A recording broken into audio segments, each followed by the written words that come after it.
What happened, it cost a young woman her life. So on Chappaquiddick, we have an ABC News report that includes Ted Kennedy's statement about the accident, July 25th, 1969. Let's listen to what he had to say.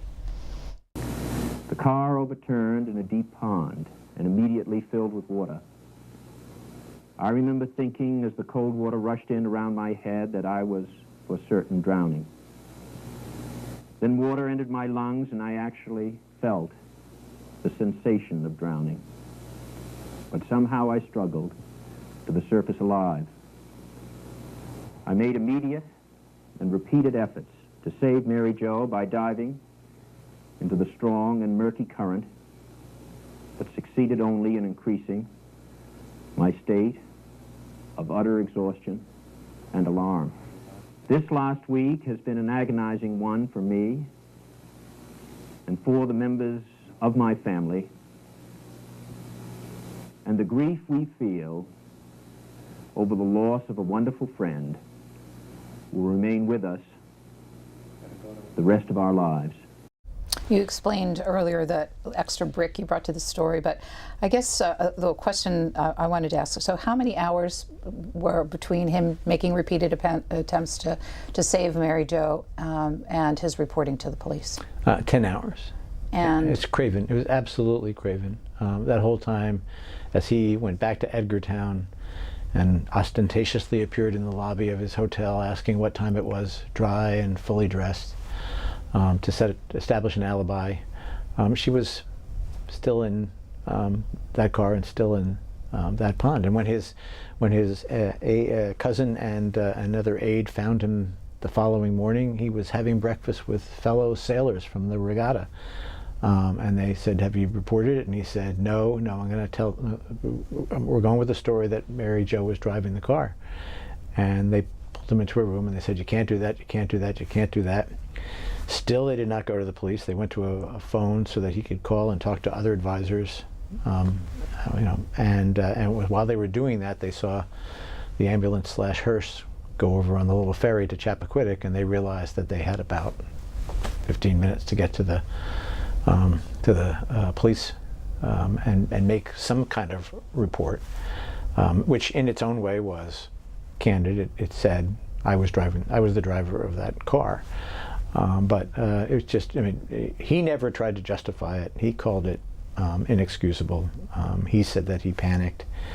The awful part looking back, the awful part for a biographer is to realize that, boy, this was a crude attempt to stay out of jail and establish an alibi. if his name were not Kennedy, would he have been charged? If his name was not Kennedy, he probably would have gone right to a house and called the police, or stopped at the fire station on the way back to the cottage and called in. But if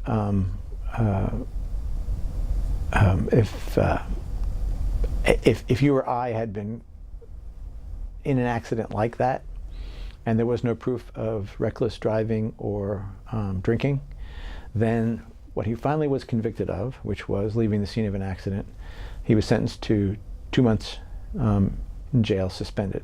And the Boston Globe, the vaunted Boston Globe Spotlight team examined all the records and said, yeah, for a young person with a clear record, that's probably the sentence that you or I would have gotten. But of course, 10 hours later, the alcohol would have been gone from his system. Which yeah, and even Arthur Schlesinger immediately in his diary writes, this just leaps out at us. Yeah.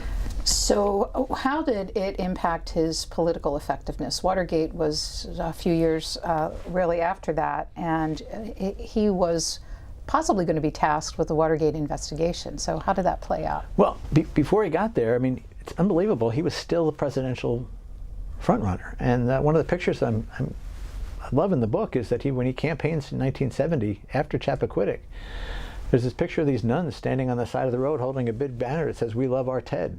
And the news coverage of him marching in the St. Patrick's Day parade, it's like the Mardi Gras with him as the king of the parade. So it was astonishing how durable the Kennedy myth was at that moment. This was before Watergate and before the Church Committee revealed a lot of the sins of John and Robert. That he was still a front runner that really scared Richard Nixon and helped prompt some of the dirty tricks that emerged as Watergate. But to get back to your question, in August and September of that year, his staff uncovers a key witness to the Watergate scandal. And rather than hold a big public hearing with television cameras, they leave it to poor Woodward and Bernstein to go knocking on doors at night and put the story together, because they were afraid, A, that it would be seen as political hatchet work, Kennedy versus Nixon, but B, their guy just did not have the moral authority to hold those kind of hearings, and they knew that he would be vulnerable on Chappaquiddick and what Teddy told Carl Bernstein, a lot of nickel and dime stuff, which meant other drinking and women episodes.